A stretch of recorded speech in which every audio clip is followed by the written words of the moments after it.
हरे कृष्ण नमस्कार बंधुगण गप माध्यम सुशिक्षा प्रदान करुवा चैनल अनंत भक्ति सुधारी आपण माने जड़ित थिबारु आपण मान अनेक अनेक धन्यवाद। आसंतु एही चैनल रे आज सुनिबा गोटे सुंदर गप देखा देखी गुरु सेवा।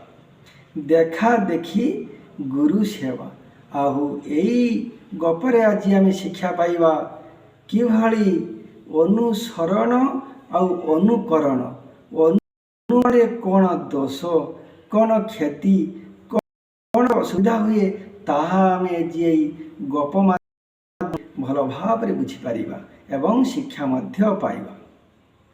तेबे आसंतु जो पर्यंत सब्सक्राइब करना सब्सक्राइब करी ए चैनल टाकू प्रचार और प्रसार करनियंतु। हरे कृष्ण। हरभजन चक्रवर्ती जड़े धनी लोक थिले। गुरुदेवंकर चरणाश्रित होती। दिने तांकर गुरुदेव तांक घर को आसी ओह गुरुदेव आसिला परे हरभजन चक्रवर्ती की आनंद। गुरुदेव घर को आसी गुरुदेव घर को आसिले मंगल हुए। साधुंकर घर को गृही घर को आसबार एकमात्र कारण जे गृही मानकर तांकर उद्धार पाई तांकर हित पाई अन्य कौनसी कार्य तांकर मन भावना नाही। महान भाव यही तारिते पामर निज कार्य नाही तब जानतार घर बोले वृंदावन चंद्र की जय। बेले गुरुदेव आसी हरभजन चक्रवर्ती गुरुदेव को पाछटी आनिले स्वागतम कले। आउ से दिन से थाए बहुत गरम खरा दिन ग्रीष्म गुरुदेवंकर देहरु वस्त्र इत्यादि खोलीदेले आउ सुशीतल जल आनी पाद धौत करदे आउ पंखा कले एसी चलईदेले वस्त्र इत्यादि खोलीदेले। यही भाव में सुंदर व्यंजन प्रस्तुत करी तांको प्रसाद दे राति एसी घरे समग्र बहुत सेवा सुंदर सेवा से करिले।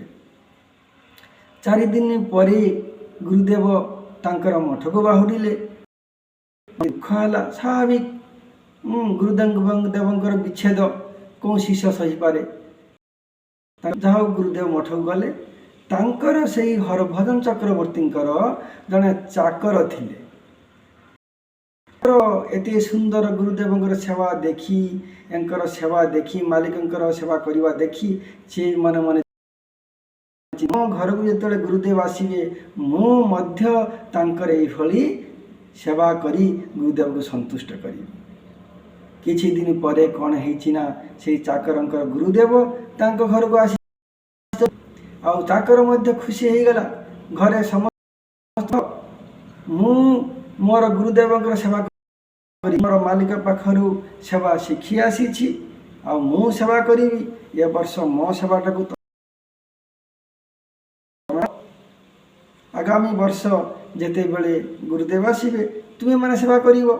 आउ सेते बेले थिला ठंडा दिन शीत दिन माघ मास गुरुदेव आइचंती बुढ़ा हो गुरुदेव आसला बेले ये चाकर जनक आदर रे पाछटी आनी सम्मान करिचंती आउ तांकर देहरु वस्त्र खोली दे सुशीतल जल रे पद धौत करुचंती।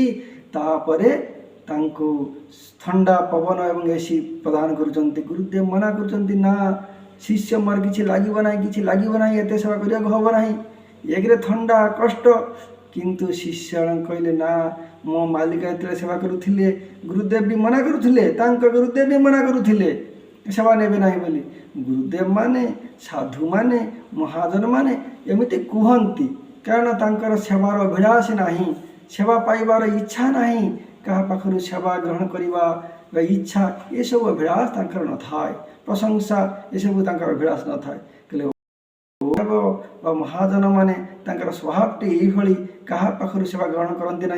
आम मालिकंकर गुरुदेव मध्य मना करुथिले तेबे आमर मालिक जोर करी करुथिले। अतएव मो गुरुदेव भी मना करुचंती तेणु छाड़बी कहीं बोले वृंदावन चंद्र की जय।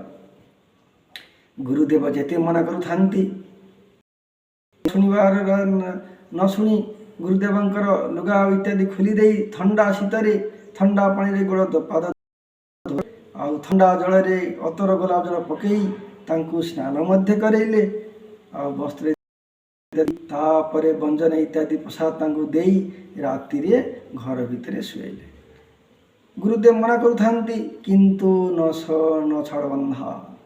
ଘର ଭିତରେ ଦେଲେ ଏସି ଖୋଲି ଦେଇ ବାସ୍ ପଳେଇ ଆସିଲେ।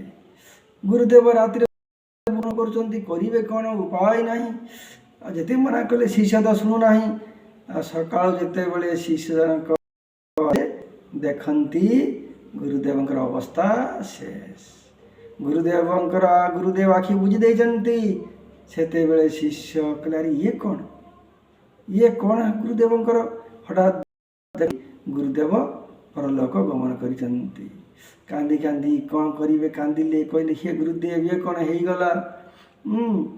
ଯେ ଶେଷରେ କହିଲେ ଯେ ବୋଧେ ମୁଁ ଚାକର ତ, ଆଉ ଚାକରର ସେବା କଲେ ନାହିଁ, ଅତଏବ ଚାଲିଗଲେ। ହାୟ ମୋ ଭାଗ୍ୟ ବୋଲି ବୃନ୍ଦାବନ ଚନ୍ଦ୍ର କି ଯା।